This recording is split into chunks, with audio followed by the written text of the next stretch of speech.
needs curious. So let's think about what's the influence for the children or for children's future through the film. So also I think that actually is not a one-way book. There's a whole means both.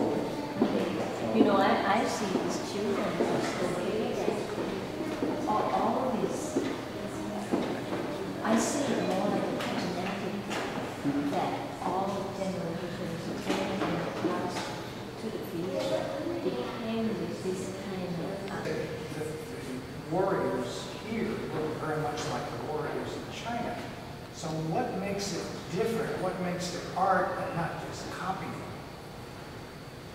Well, you know, if you go to any kind of souvenir store in China or now even in the US, you will see that this becomes almost like a symbol of old great kingdom of China.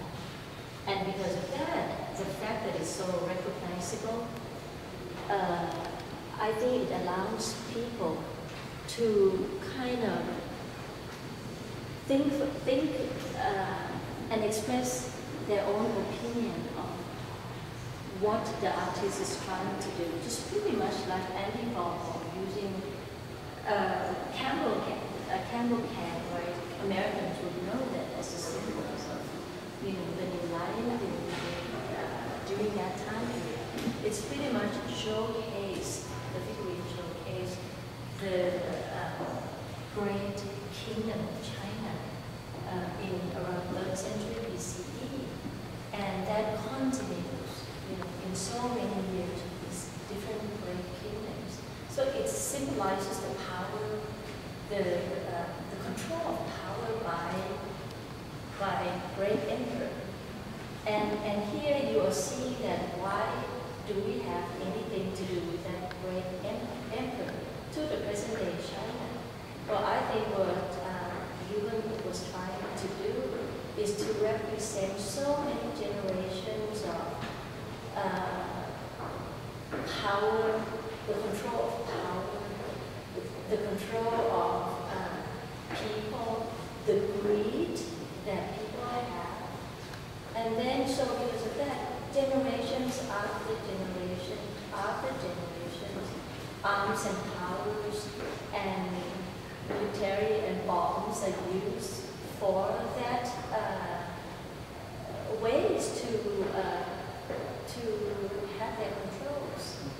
And because of that, it's very clear kind of symbols for people to kind of figure it out. At the same time, you see these missiles, you know, and babies in the missiles, and you're thinking, in my opinion, when I saw them, I thought of almost like genetically meant, you know, I remember my son when they were little, they never really knows anything about cars yet. They were 6 months old. They would drag a little box and go zoop, zoop, zoop, zoop, zoop around the house, you know, making the sound of the cars. Or they would get any twigs and go bang, bang, bang. And I think that is by nature. There's some kind of genetic about men and power and weapons. And I could see that, you know, as part of these missiles that new generation of men, some of them would turn out to be the great emperor who unified China by the use of arms, by the cause of, you know, kill many lives. So here, Yuebin trying to create babies in the missiles who represents hope.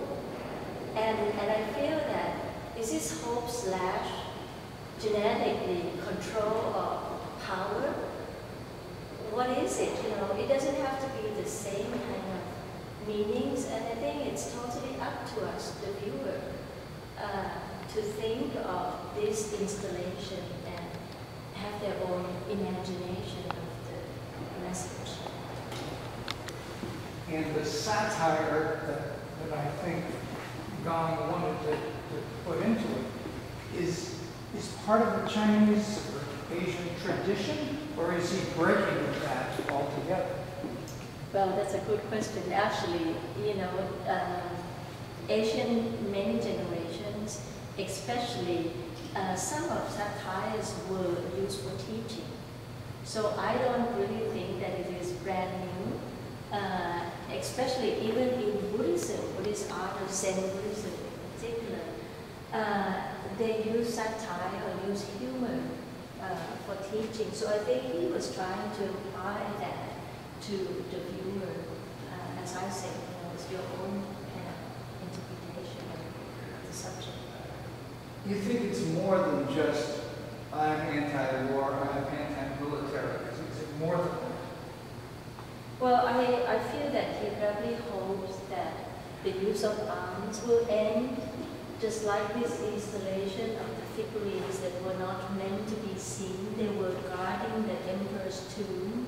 And all of the world, you know, if we use arm one day, we'll be in the tomb ourselves, underground, because there will be nothing left. So why not stop war? Why not stop using arms? Why don't we cultivate peace instead before everything will be gone?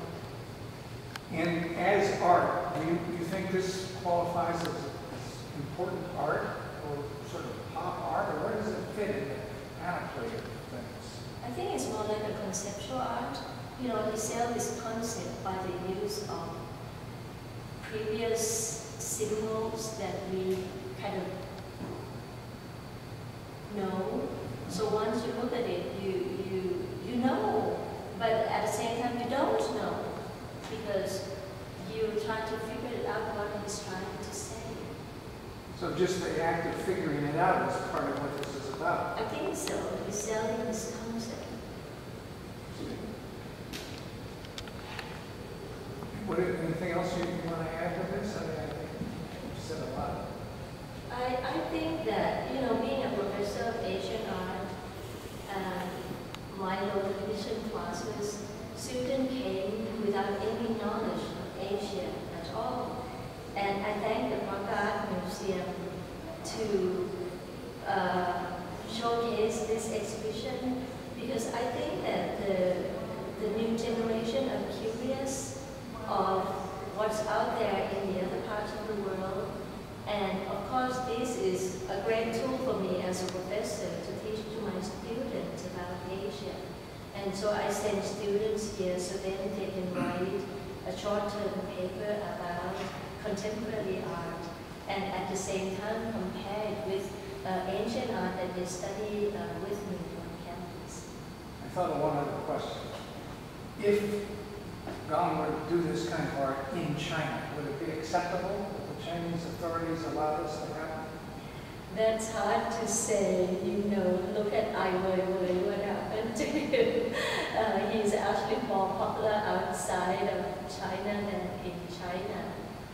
I'm pretty sure the Chinese would appreciate the works, but I don't know anything about the government. You know, it's probably okay. China is changing.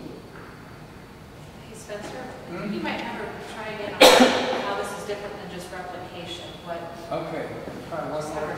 The Let question. me think a little bit, yes. The question I asked you about how this is different from just copying the terracotta warriors from China. I mean, Okay, I know what take I can do. All right, go ahead. Yeah, is it something more than just copying what's already in China and then adding some modern warriors? But they are pretty much like the ones that come from China, from the tomb. You know, traditional Chinese way of learning is to copy the past. So if you want to be a painter, you started painting bamboo until you become one with bamboo. You copy the old master, and then gradually you would add your own style onto it. So I think Yuebin did what traditional Chinese supposed to do, is to copy the past and project the new symbol into this work. That was great. That was a good answer. Good work. trouble with the Kingdom of Zion because the television you have made interviewing about one old that was in the show, and I said, I'm sure that this was moved from a temple in Thailand, and before I knew it, Associated Press. I think that the first thing that really interested me in this piece was the sheer scale and the ambition behind it. It's a huge undertaking. It would be a huge undertaking for many people, but for one person to take it on was really inspiring to me because I love an artist that works really hard and he does.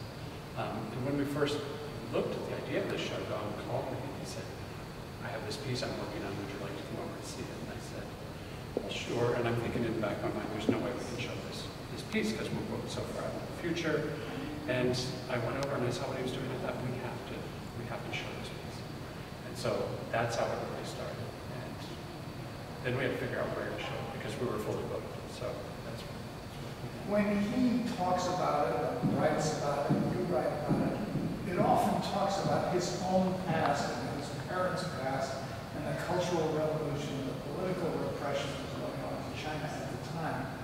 How does that tie in with this exhibit? Why is it relevant? Well, I think that he would never have conceived of doing a piece like this if he hadn't had that background. We had to go through the hardship of the upbringing in China. We had to, be persecuted, and that all colors the way that you become an artist. And he's still trying to deal with that in all the pieces he has done in some way, shape, or form. Well, I'm not sure how it directly ties into this particular piece, though. Is this a piece about repression or what? I think it is. I think it's about empire building, and it's about man's inhumanity to man, and I think that that's all part of what he's trying to say is that, look, 2,200 years have gone by, and we haven't changed all that much, and we need to do better. In what respects have we not changed that much? Well, I think by including the contemporary soldiers amidst the historic warriors, he's really making us look at ourselves. And by titling the piece Site 2801, he wants us to stand from the vantage point of the future and look to the past, and the past being our present. And could we be doing better than we are? And the answer is probably yes, but he's saying by pointing that out, maybe he can make people change their behavior a little bit. And by using 2801, that's 800 years from now, what's the idea of that? I think it suggests a point in the future at which we're now standing back and able to look at ourselves. Because when you're in the moment, it's very hard to know where you are and what's going on exactly. By looking at it from the point of the future, from the standpoint of our children's children's children, then maybe we can see ourselves a little more clearly. Whereas these warriors were 2,000 years old, and we're looking back at them. Is that the idea? Yeah, exactly. And it's set up in much the same way. The artist used the same clay as the historic warriors, drawn from the same mountain. And so he really thought a lot about how these historic warriors were created, what they meant at the time, and what they might mean to us today. Now, one could easily say, look, there are missiles here, and there are babies who are red and bloody. This is strictly an anti-war piece. Is that all it is? I don't think it's just an anti-war piece. I think that's in there, but I think it's really about how do we look at ourselves and be better. And I think it's about more than that. It's more the universal in humanity. And so that's factored into war, but I think that's how people treat one another, how people are persecuted. All of that's sort of tied in. And when you hear that most of these figures were actually fabricated in China in a kind of a factory from a mold, does that detract at all from the artistic nature of it? No. And the reason I say that is we got past that a long time when Marcel Duchamp put his snow shovel out and called it, in advance of a broken arm or his journal. And many other artists simply appropriated. But Gong has not only appropriated, he's expanded upon. So I think that we don't really even have to worry about that artistry. How do you react? How did you react when you saw it the way it was, with the missiles, with the babies, with the warriors? Well, the first time I ever got to see it all put together was in the Crocker Museum. What I'd seen up until then was concept renderings that he had created on the computer, the pieces themselves, which were all stored in their crates, And I saw the power of the pieces themselves, and I thought, wow, this times 210 is going to be enormous. It's going to be fantastic. You've gotten to know John pretty well. Scott, needs to be picked a little bit on his area. Okay, thank you. You've gotten to know him a fair amount during all this. What do you think about him as a person, how his own personality shapes what he's doing? Well, what's interesting about his personality is it's very different than his art, in that he's very polite, very kind, very gentle, and very self-effacing, and yet the art is so powerful in your face and strong. And he's very hard not to like. And I think that one of the reasons that he's successful as an artist is he manages to bring a whole community behind him, which not every artist can do. I think half of artists creating the art and the other half is promoting the art. And he's good at both sides of that. What do you mean he brings the whole community behind him? Well, he has many friends, and for someone that's relatively new to this country, everybody likes him, everybody wants to help him, and there's this just natural want and need to help him. And so when we did a small opening for the show, it was really supposed to be a very small thing, but so many people wanted to turn out for it, it became a big event. When you look at the installation, what, 200 warriors here, plus another 20 contemporary soldiers? There's 200 historic warriors and 10 contemporary soldiers, and then plus the 4 missiles. So when you look at that, and you think of this as a piece of art, do you look at individual soldiers and how they're crafted and the detail that goes into that, or is that lost in the sea of what it's really all about? I don't think it's lost at all, and it was very important to me in particular because the first thing I saw was one warrior in a crate, and it had been shipped, and it had its head between its knees because that's the way it was shipped. But I could tell the level of execution that was going to happen across the board, and that was really important because I think if you didn't get that part right, the whole would fall apart. So you can't actually look at each individual piece here and think of it as art. Absolutely. I think each piece has to stand on its own, and if it didn't, you wouldn't get the power of the whole. Do you think that the art in China with the warriors have become very popular for 2,000 years old? Is this installation going to last as well, do you think? I think only time is going to tell. I think it will always say something about our moment in time. It will say something about our history as well as our art history. And I think as long as it's around, and I hope it's around for a long time, it has that story to tell. But, you know, who knows, 800 years, 2801, what exactly it's going to hold for us. So it'll be.